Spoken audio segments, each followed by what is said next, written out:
Today we're going to get into a story that's, well, it's one of the most powerful cautionary tales I think I've ever come across.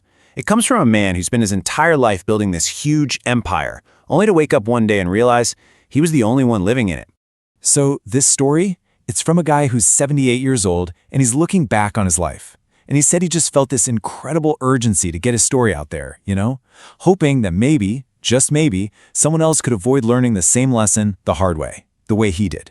He starts with this direct plea.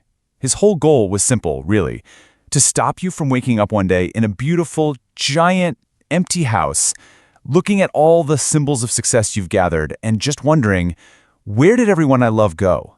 So let's dive into his story. Okay, so to really get how he got to this point, he takes us way back to one single life-changing weekend in 1998. He was 52 years old, right at the top of his game, and he was faced with a choice that would pretty much define the rest of his life.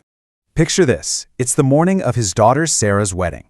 The family's getting ready, things are exciting, and then the phone rings. It was about a $10 million deal, the biggest of his career, and it had to be signed, in person, in Chicago, by 2 p.m. that very day. The sellers basically gave him an ultimatum. You're here or the deal is dead, forever. So there it is, the choice. And it's impossible, right? On one side, he described it as a windowless room, the smell of stale coffee, and just a signature on a piece of paper. And on the other side, the chance to walk his only daughter down the aisle. Their first dance, a father's speech that he'd already written, that he'd practiced, and he made a choice. And this is the part that gets me. This was the crucial lie he told himself to make that choice okay. And it's one we've all probably heard, or even said, right? I'm doing this for them. He'd been telling himself and his family some version of that for over 25 years. But this, he says, this was the moment that lie started to tear everything apart. So he signed the deal. And yeah, from that one signature, he went on to build this massive financial empire. But he used this really powerful metaphor to describe it. He said for every single brick he laid in his company, he was pulling one out from the foundation of his family. By 2005, his company was worth over $100 million. I mean, by any external measure of success that we have in our society, this guy had won. He'd made it. But the central question of his entire story is, what did winning actually cost him? Those were the words his wife, Catherine, said to him right before she ended their 30-year marriage. And he says they haunt him.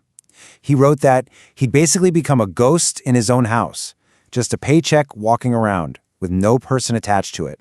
3 months later, she filed for divorce. And this leads us to the core idea he's trying to warn us all about, what he calls the empty empire.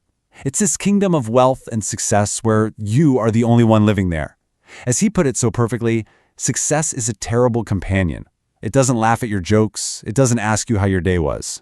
In this slide, man, this is where you really see the true price he paid. His son, he calls, but it feels like an obligation, once a year. Sarah, the daughter whose wedding started this whole thing, she doesn't call, not at all. He has grandkids, he's only ever seen in pictures. But the most devastating part, years later, Sarah got remarried. He went to the wedding, and he sat in the back row, and he watched her stepfather, the man who was actually there for her, walk her down the aisle. And the final knife twist? Her kids called that man Grandpa. In his own words, he just said, I had been replaced. So after all that pain, his entire story boils down to one simple, brutal truth, a lesson he says took him 50 years and a lifetime of regret to finally get. And this is it. This is the whole reason he shared his story.